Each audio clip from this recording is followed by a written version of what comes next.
Can a celebrity perfume really smell like a luxury fragrance that costs hundreds of dollars? Ariana Grande Cloud. Even now, in 2026, it feels like this perfume is still one of the most talked about celebrity fragrances out there. The claim isn't just that it smells nice. The claim is that it's a compliment magnet, a head turner, and according to some very passionate corners of the internet, a certified man addictor. Most people would never expect a man to wear Ariana Grande Cloud, so I decided to test that assumption for myself, and the results were fascinating.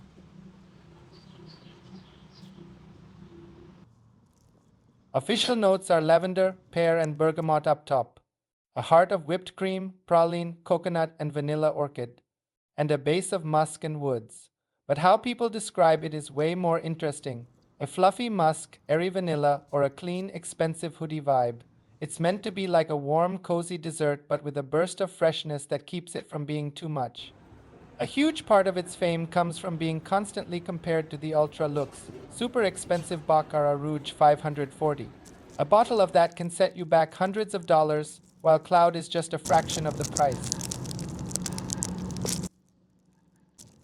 Alright, let's dive in. Unboxing it. The bottle is cute. It's this little iridescent pod sitting in a puffy white plastic cloud. The bottle is definitely playful, a simple blue vial nestled in a big puffy white cloud base. A little bit juvenile maybe, but we're not here for the bottle. We're here for the magic potion inside. My first spritz, okay, it's sweet. Let's try the fragrance.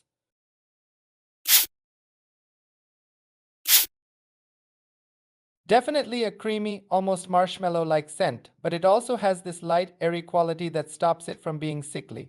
It's not an identical twin to Baccarat Rouge 540. But the real story is in the heart of the fragrance. After a few minutes, you get this incredible creamy, sweet mix of whipped cream, praline, coconut, and vanilla orchid. It sounds like a total sugar bomb, but it's really not. It's more of a fluffy, light sweetness that is comforting and smooth, not heavy at all. For a celebrity scent, the performance is also impressive. It's not the eternal beast mode of BR540, but it definitely holds its own with good longevity and a pleasant scent bubble that people will notice. But the multi-million dollar question is, does it actually smell like Baccarat Rouge 540? They are different. The opening of BR540 is that signature airy, saffron and jasmine mix. It's a little spicy, almost medicinal in a cool way, and feels sparkly. It smells expensive from the second you spray it. Cloud, on the other hand, starts much sweeter and fruitier. That pear and bergamot are front and center, followed right away by the creamy coconut. If you smelled them in the first 5 minutes, you might think the comparison is crazy. One is a woody, spicy amber. The other is a creamy, fruity gourmand. Let's give it about 20 minutes for the top notes to fade. Cloud's super sweet opening starts to calm down.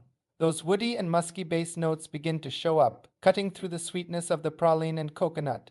At the same time, BR540 is leaning into its warm, ambery, burnt sugar heart. I can still easily tell them apart.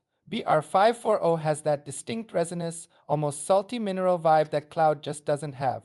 Cloud is definitely sweeter, creamier, and has that hint of coconut. So, is Ariana Grande Cloud a true dupe? The answer is big no. Let me explain. A dupe implies it's a nearly identical copy, and these aren't. They have different notes and give you a different experience up close. Baccarat Rouge 540 is a masterpiece of complex, airy, and radiant woody amber goodness that Cloud doesn't try to fully copy. In terms of longevity, I was consistently getting a solid 5 to 6 hours on my skin, which is pretty decent. The projection isn't huge,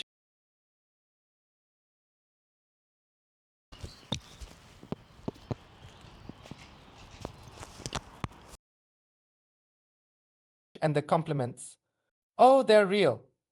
I decided to put this so-called women's fragrance to the test and wear it as a man.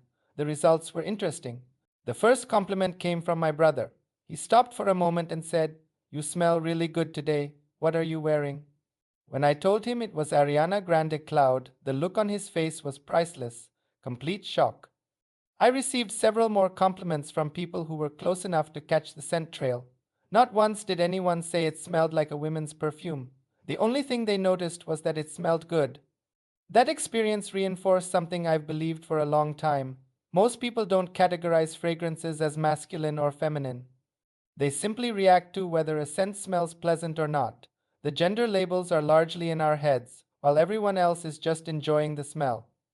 So, the main question, can men wear this? My short answer is absolutely yes. Here's the thing, labeling scents as for him or for her is mostly just a marketing trick. There's no rule that says a guy can't smell like coconut or a woman can't smell like leather. And if you look back, scents never really had genders anyway. What makes Cloud so easy for a guy to wear are those specific notes. The lavender in the opening and, more importantly, the musk and woods in the dry down give it a solid backbone that keeps it from feeling strictly feminine. The same logic applies in both directions. If women can comfortably wear fragrances like La Male Elixir, Latafa Camera, and Tom Ford Black Orchid, all of which are often marketed toward men or are perceived as masculine or unisex, then there's no reason a man can't wear Cloud by Ariana Grande. In fact, modern fragrance trends have blurred gender lines significantly. Sweet vanilla fragrances were once considered feminine. Now, many best selling men's fragrances are heavily vanilla based. So, who should buy which? It just depends on you and what you're looking for. You should choose Ariana Grande Cloud if you aren't ready to drop several $100s on a perfume. You actually prefer sweeter, creamier, more obviously yummy scents. That coconut and whipped cream might be a huge plus for you. You should choose BR540 if you want the original, iconic masterpiece. There's a certain feeling that comes with owning the real thing. You appreciate complexity and sophistication. You love those little details, the spicy saffron, the salty mineral airiness that make it so unique. If I had to choose just 5 traditionally feminine fragrances to wear, Cloud would easily earn a spot on that list. What makes it stand out is its balance. It's a beautifully balanced, airy, and creamy scent that has a woody, musky base to ground it and make it incredibly versatile. In the end, there's no loser in the battle between Cloud and BR540. Alright, now I have to know what you think. Have you tried both of these? Which one do you prefer? And if you had fun with this fragrance face-off, don't forget to like this video and subscribe for more. Thanks so much for watching.